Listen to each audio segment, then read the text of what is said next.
listening to the No Labels, No Limits podcast with best-selling author Sarah Box, where you get the inside scoop on the steps action takers and decision makers take to align their purpose to their principles and achieve their goals in business and life. We focus on the mantra, no labels, no limits, no excuses.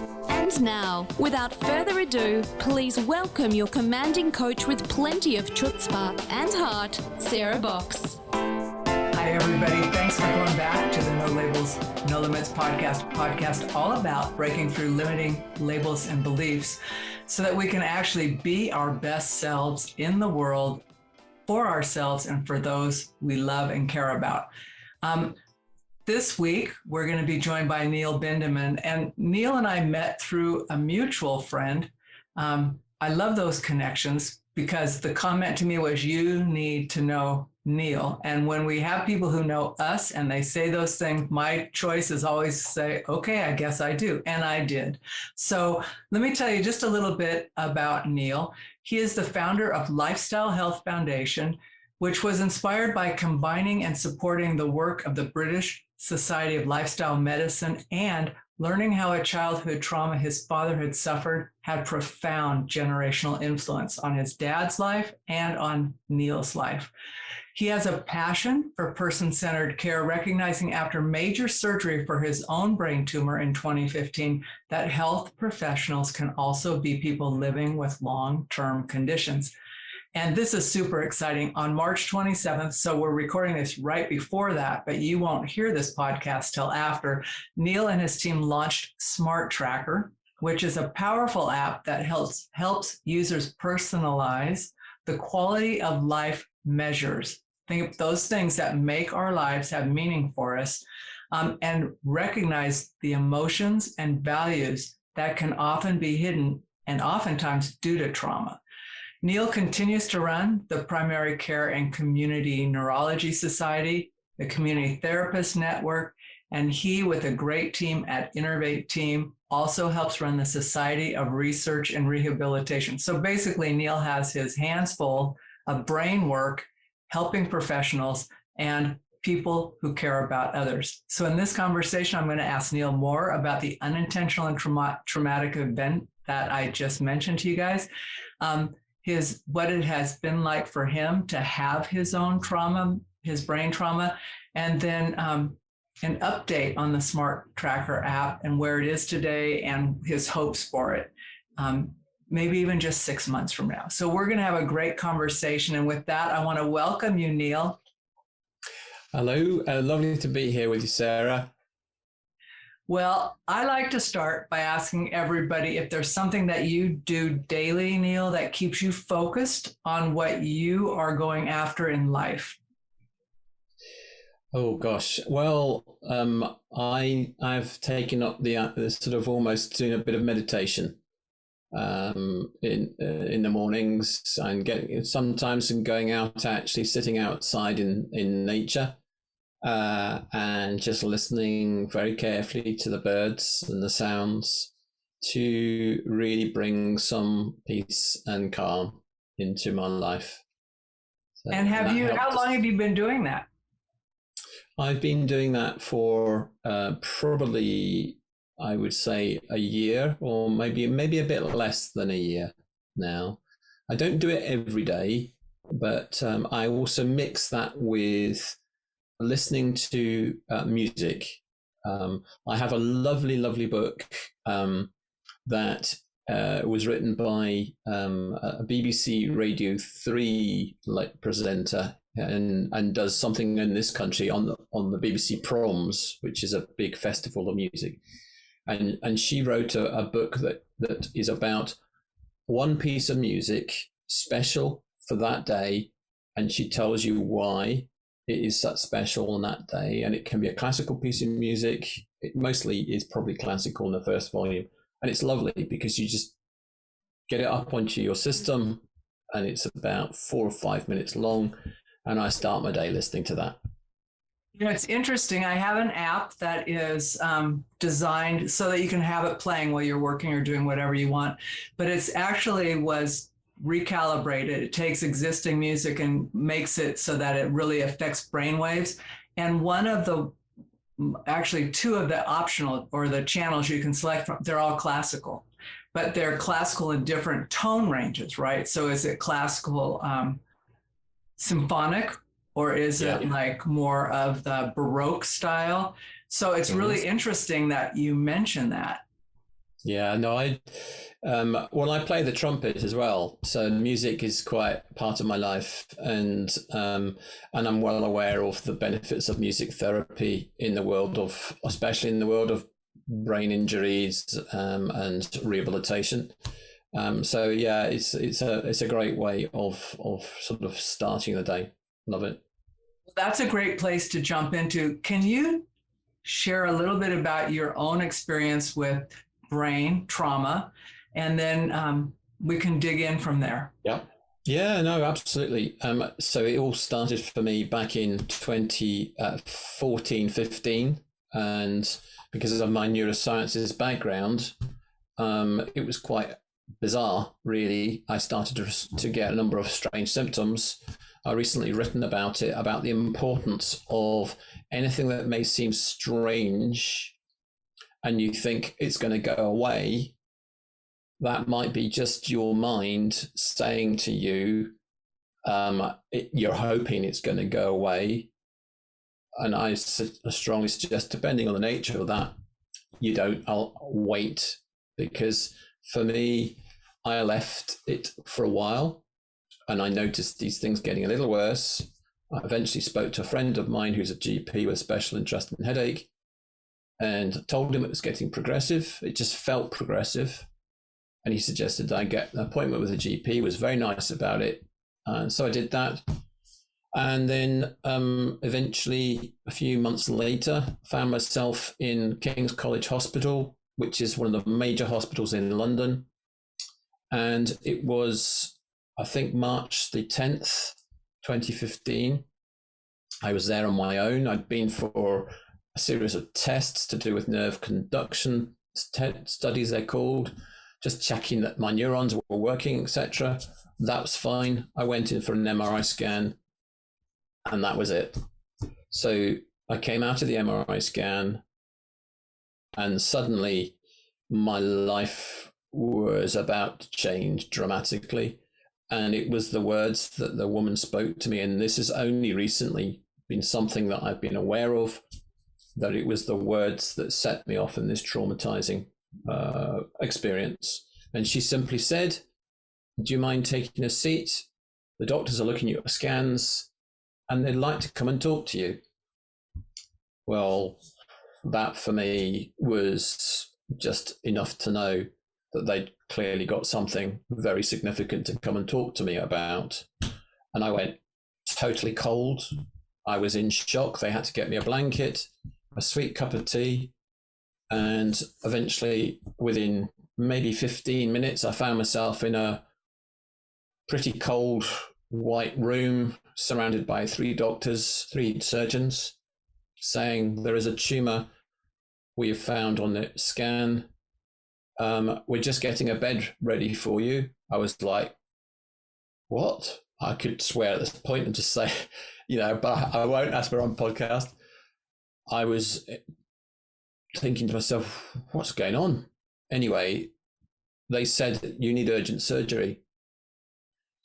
So I was living at that point with something called hydrocephalus, very dangerous head pressure, which meant that I could actually die at any point. I could collapse with a seizure or whatever because of that pressure.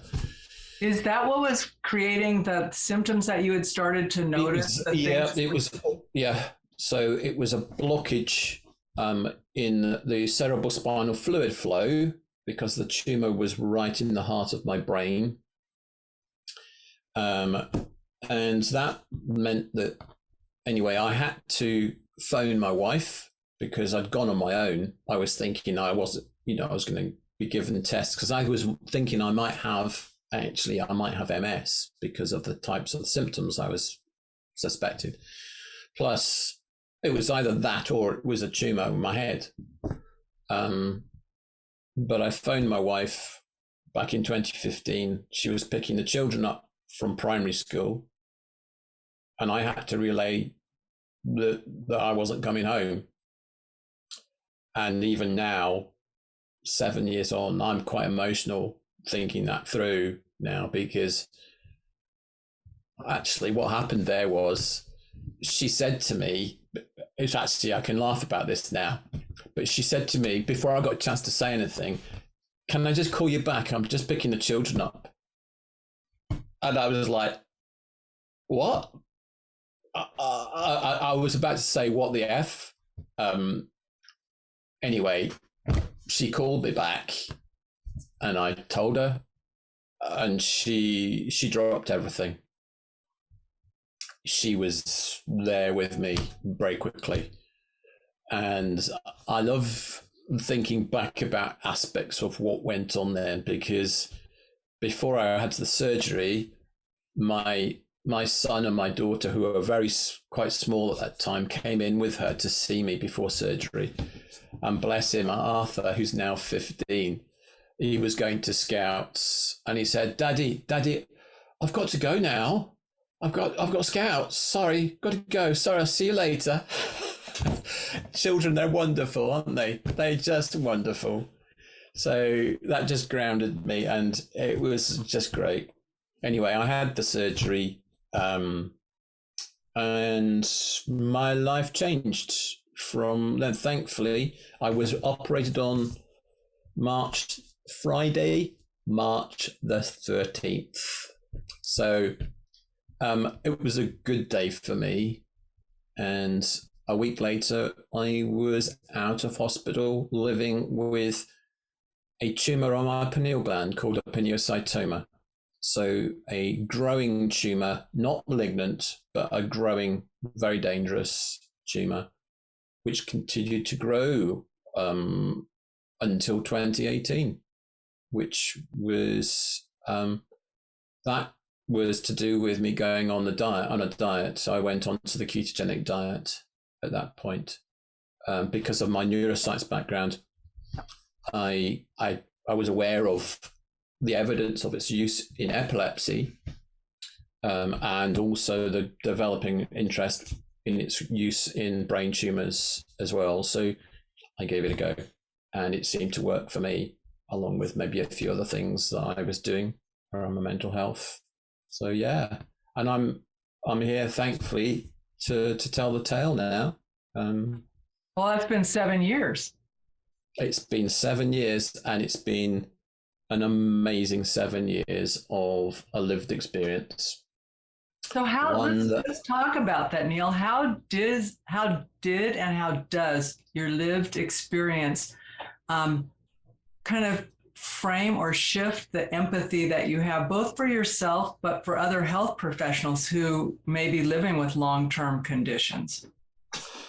That's a really good question, actually. I think it's been learning around the significance of emotions that I experienced around the words that got spoken to me, because it relates also to traumatizing events that can happen to other people when words get spoken to them, and also when words are spoken by the person too.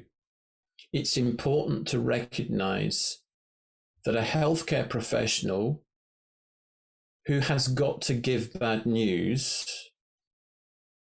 has maybe had 24 hours, or even some cases 48 hours knowledge that they've got to tell this person, which can be horrendous news. Mm-hmm. So they have emotions, they're people, and that's not easy. They might not sleep the night before, knowing that they've got to give somebody. I'm not saying every health professional is like that. I think you can tell the ones who probably are and those who are not. But for me, it's about the relationship between a health professional and the patient or the general public. It's always been that for me. It's about the best that you can have experience-wise from the consultation with a professional, and it's a partnership. And a partnership means that you both take on elements and both going to have emotions. And if you share emotions, it's amazing when you see the empathy that can come from both parties in that. But yeah, absolutely. And emotions is something, the words is something is important, because I think I mentioned to you a bit before the significance of words also in relation to my dad, because that was something I learned from my trauma.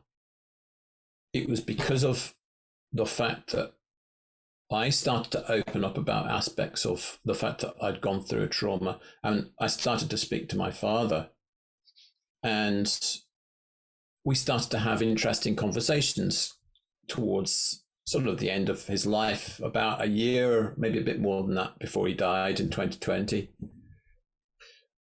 I had a conversation with him, and I discovered that he'd had a childhood trauma, which was as a result of unintentional use of words that his parents had spoken to him, whereby he was not expecting something that took place in his life, which was to do with, associated with the death of his sister, when he was a little boy, and she was much, much older than him. And it was probably shortly after the war. I'm not sure how long after.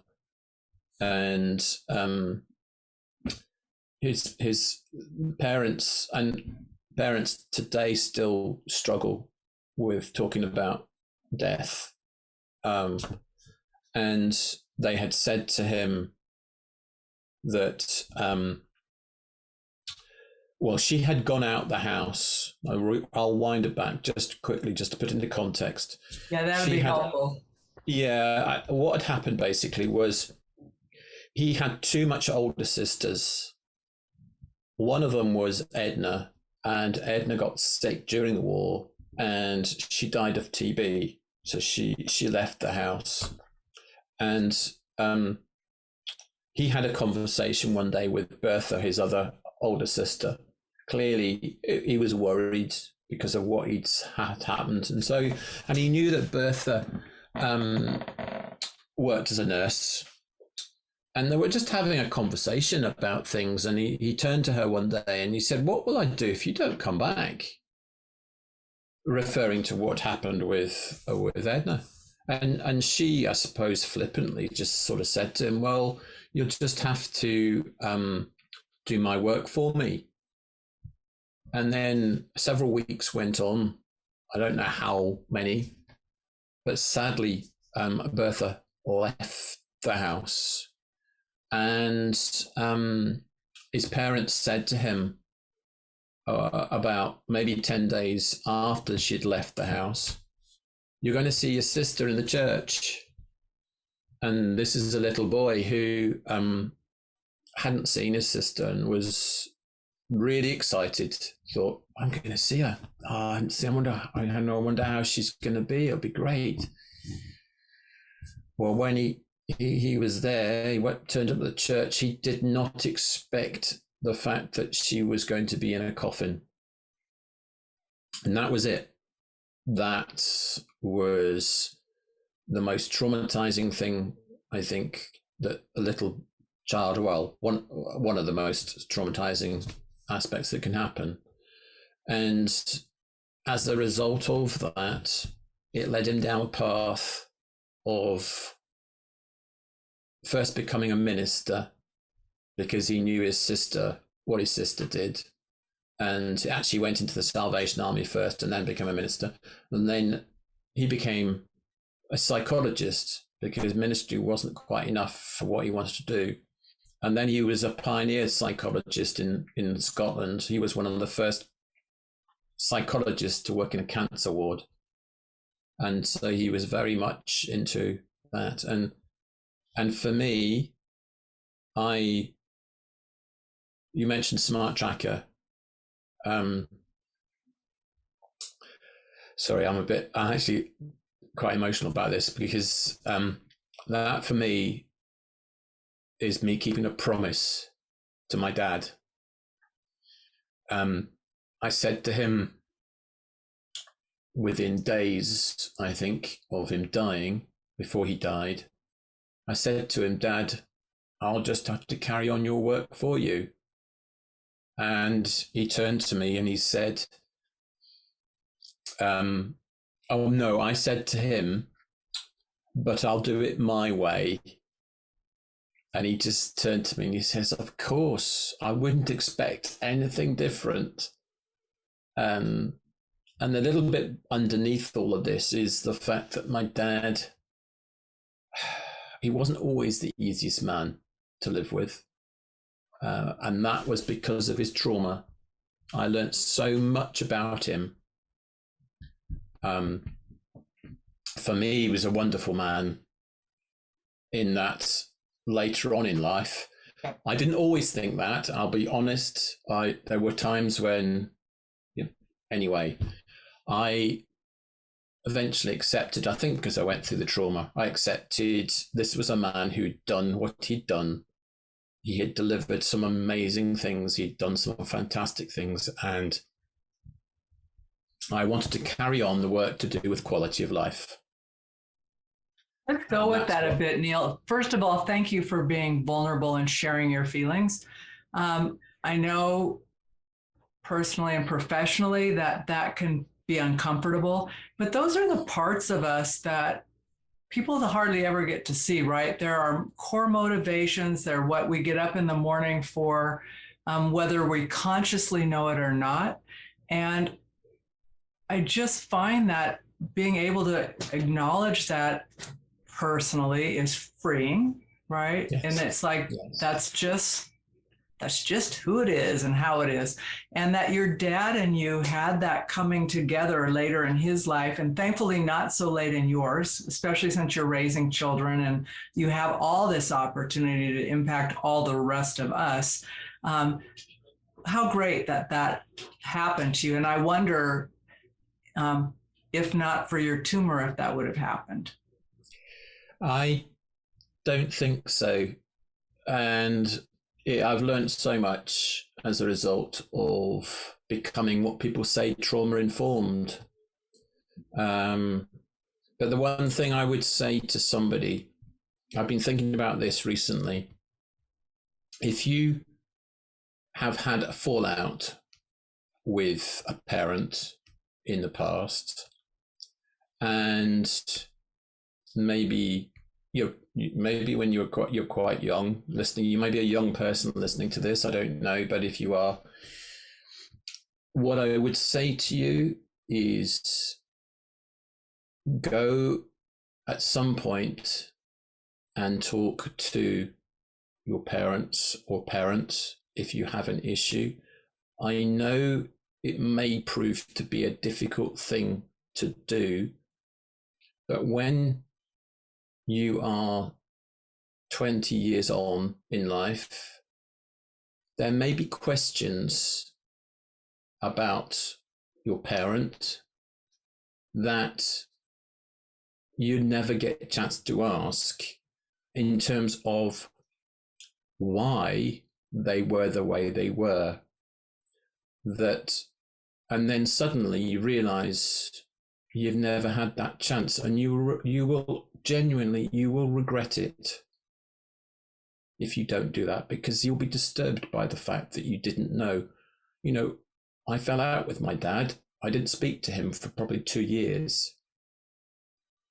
And I am so glad. Both of you.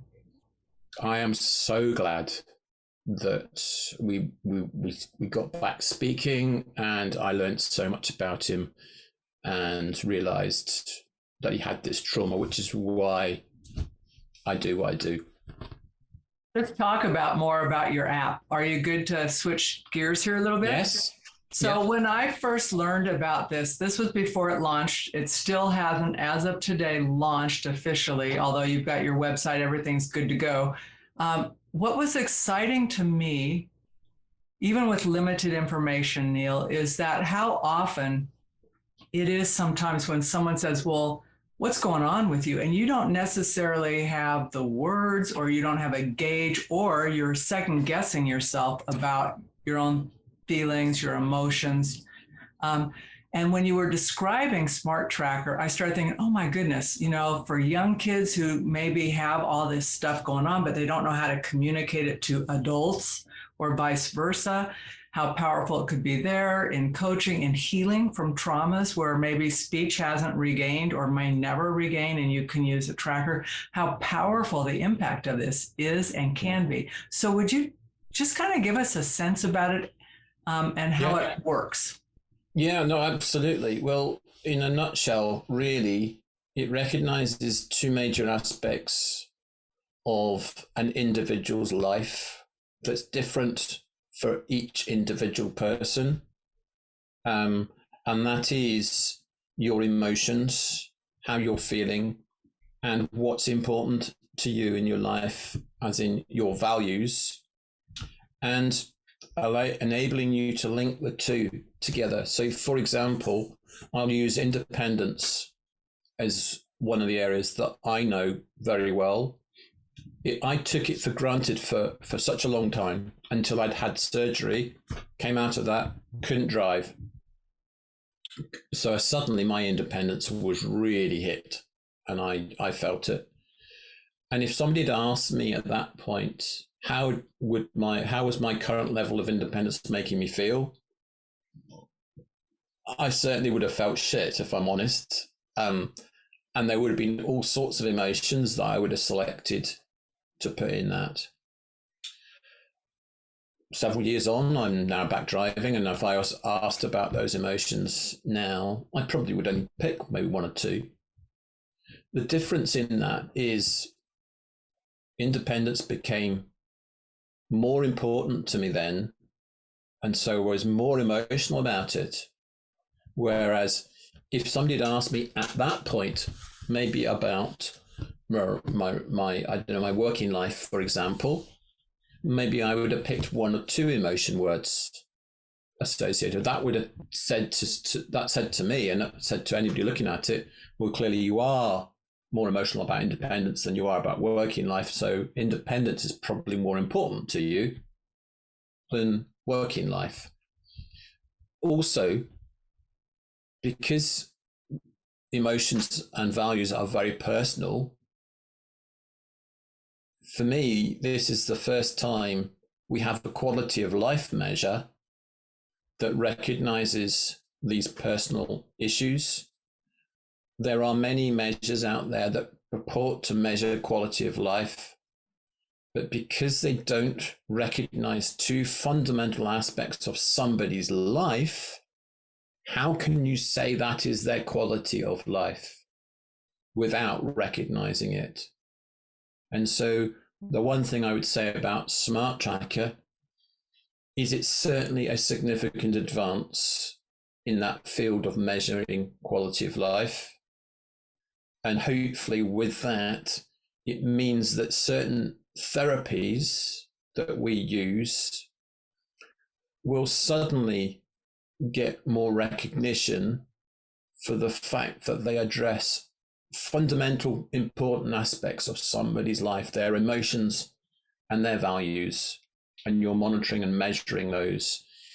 The SmartTracker, not only does it do that, it will give the user access to a whole load of resources that are available on the web. And so depending on what matters to them or the issues or whatever, they can look into that. They can then find the resources. We will build that up over time. The users using it can give us details of anything that we think is useful. Anything that's not for profit would be put up there. That would be up there for free. There would be no charge for that. But for people who have got a profit-making business and they want to raise awareness of that through the SmartTracker, then we would have to look at that and come to some form of business arrangement around those. But and then in terms of other people who if a therapist or a medical practitioner, an allied health professional wants to use it as an independent practitioner, or they want to use it as part of an organization where there's several of them, then they get set up as a professional account. And there are two ways of using it. One is as an individual, and the other one is as a professional account. Really thought through the rollout of this, like how might certain people benefit, at the same time staying flexible that you can adapt to what you learn real time from users, it sounds like. Yeah, absolutely. And interestingly, one of our newest recruits into the business is a young lady who actually has had her own traumatic experiences as a child, and she's taken on the responsibility of helping us and build up the resources of that. And we were going through it, looking at it, and it was music to my ears when she was talking about how she could see how this could be used, not only for herself, but for her friend, where her friend is using it and suddenly she's seeing what the person is dealing with, and she might actually be able to help her herself. It was just wonderful to hear this. It starts giving a shared language. Yes. And also normalizing, I mean, it can be when you're really going through something tough, you can feel so isolated and like, it's only me. How do I explain this? It's too overwhelming. And yet it doesn't have to be. And for children as well, this is a game changer in my view, because it doesn't use emojis. And some people working with children might say, well, that maybe isn't going to work. But actually, from my learning and reading a number of books on emotions, it's important that we use words to get what is called emotional granularity. And they build up a good language and use of words so they can describe how they're feeling. You can't use emojis to describe how you are feeling in the same way. That's so true. And once we have language, it frees us. Mm-hmm. So again, back to your point, words matter. So if I can't communicate for good or ill, there's a wall. No matter how short or tall it is, there's a barrier that I can bump up against. That's why I'm super excited about this, Neil. So folks listening, Neil and I have already talked about this. I've asked him if he would come back with me and my community, our No Labels, No Limits community, the folks that I connect with through that venue, clients, just the broader community, to do a separate workshop, basically, where he can walk through pieces of the tool. You can ask questions of him. He can dig in, like you might have a specific question about show me this, or how would this apply, or here's my situation. But he's agreed to spend time with us on that, because my personal hope, and I do have an agenda here, I'm going to be open about that, is I think this tool could be so powerful. I know here in the States, and I live in the Western United States and have done work over the years with the state of Nevada and mental health systems in California, where I can see the application of this tool. So I want people to understand it and know it. Many of the groups I work with are nonprofit. So Neil, what you just said about nonprofit accessibility is so powerful. I think about the nonprofits who are working with moms and dads so they can better connect and raise their kids. I'm going, what a powerful tool. So that's my bias, Neil. That's why I'm saying, would you come back so I can get folks to experience this and learn about it? Absolutely. Okay, good. So folks listening to this, I'm going to tell you now, we haven't set a firm date. It'll be in April, probably later in the month, so you have time to get involved in it. If you decide you want to get involved with Neil and we've already done it, still, I want you to reach out. We'll make sure you connect with Neil. I can send you the replay, whatever of that. We're not going to hide this, but I know that if we have thousands of people listening at one time, we won't be able to field questions. So just a heads up, we're going to do this. And Neil and I will, before we hang up today, we will arrive at a date that works for Neil and get that out to folks. Neil, any other parting words of thought for this episode?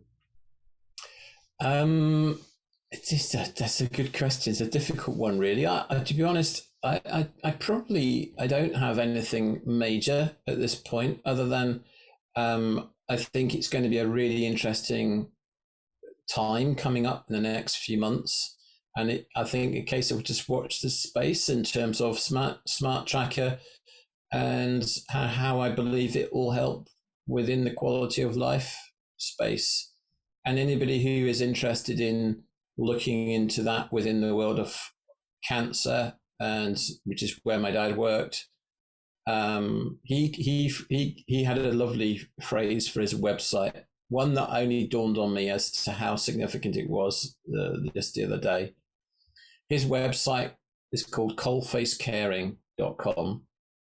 Wow. And I just think it's amazing, because how many people out there that you know, Sarah, and I know, have been there at the coalface in the sense of lived through an experience. They don't have to be a healthcare professional, but they are a coalface carer because they have been there.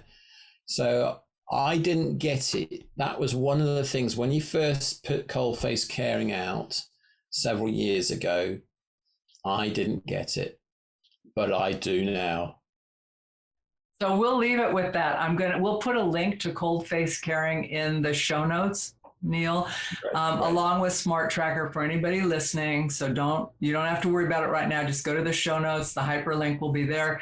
Reach out to me at sarah@sarahbox.com if you want to be included in the announcement when we do the behind the scenes with Neil. We'd love to have you part of that. And that email comes directly to me, so the team will be able to see it and we'll get you invited to that. Or we'll make Neil do an encore performance if necessary. So I'll bribe him. I'm not above that.